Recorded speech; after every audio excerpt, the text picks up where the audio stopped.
Before we even take a look at what the US markets are doing, let's just quickly address the debate that is going on between Donald Trump and Kamala Harris right now. Lots of points raised, lots of digs taken, lots of jabs taken at each other and at the Biden administration by Donald Trump as well. Topics so far discussed include abortion, you have tariffs, you have the Trump government's behavior and methods during the COVID-19 pandemic being questioned by Kamala Harris. There is lots happening, and as you can see on the ticker, the debate is underway, and we'll be getting you more as and when we get updates from across the ocean. But before that, let's also take a look at what the US markets did in yesterday's trading session. And not much in fact happened yesterday other than Nasdaq, and we'll get to that. You had Dow Jones that has closed lower by 0.2%, but you have S&P 500 that's up almost 0.5%, and Nasdaq has been the real outperformer once again, back to its old ways for Nasdaq, because you have 0.8% jump coming in on Nasdaq as well. Now it marks a back-to-back gain for the broad market benchmark and the tech-heavy index, which means S&P 500 and Nasdaq have been gaining for consecutive sessions, but it is the Dow that was the outlier, falling 0.2% as a decline in the JP Morgan shares weighed on the blue chip index. Traders are anticipating a key economic report, and this is the August Consumers Price Index.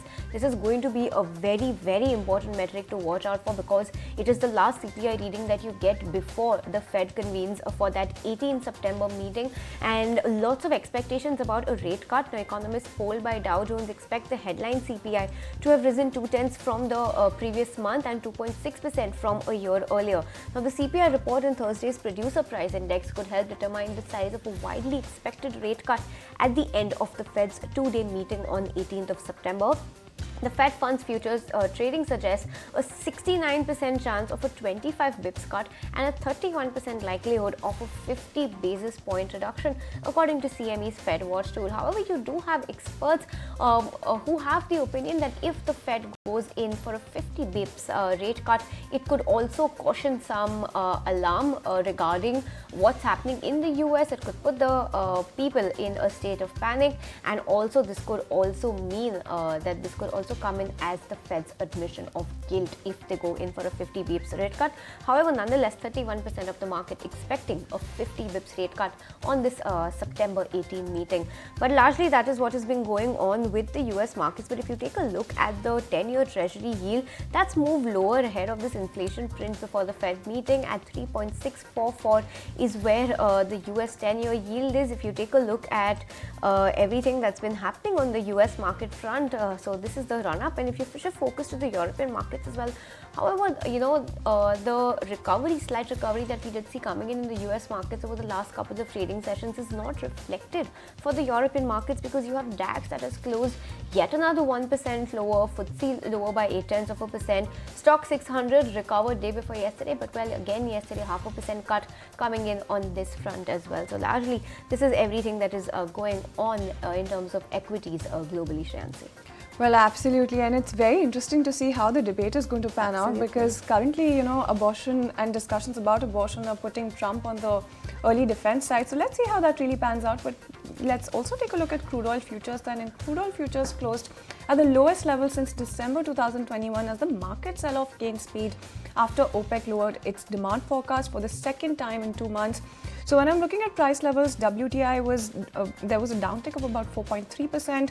$65 per barrel levels is what you're looking at when you look at WTI, and year to date that contract has also declined 8.2%. So those are the kind of moves that you're seeing for WTI. When you take a look at Brent as well, similar moves coming in for Brent as well, 3.7% downtick coming in for Brent, $69 per barrel is where that was at.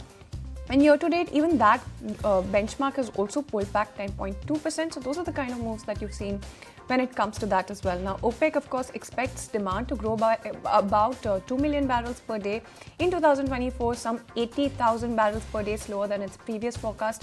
So that is some important commentary to watch out for. And the group of oil producers also sees demand growth of 1.7 million barrels per day next year, about 40,000 barrels per day lower than originally anticipated. So that's an important change coming in when it comes to their stance. OPEC had cut its demand outlook in August due to softening consumption as well in China, which is the world's largest crude importer.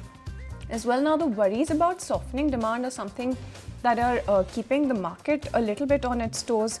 When you take a look at what Morgan Stanley as well as other market analysts are forecasting, they're forecasting a surplus for 2025, and that is something that is keeping the oil market a little bit worried at this point, and that is something that you can see reflected in the prices as well. But let's also take a quick look at gold, and gold prices firmly above that $2,500 level, and that largely is the picture that we're seeing shape up for oil as well as gold, Snehi. Absolutely, and before we move on and talk about all the factors and all the cues to watch out for in today's trading session, just quickly want to take a look at what cryptocurrencies are doing on the back of this debate. We've seen a 1% fall coming in for Bitcoin, but that seems to have recovered slightly. You have Litecoin that's fallen by 1%, and Ether is rather flat. But well, yes, Bitcoin is at 56,826, also slipped below that $57,000 mark. So we'll be keeping a close eye on this, but let's also... If you like this video, then like, share and subscribe to ET Now.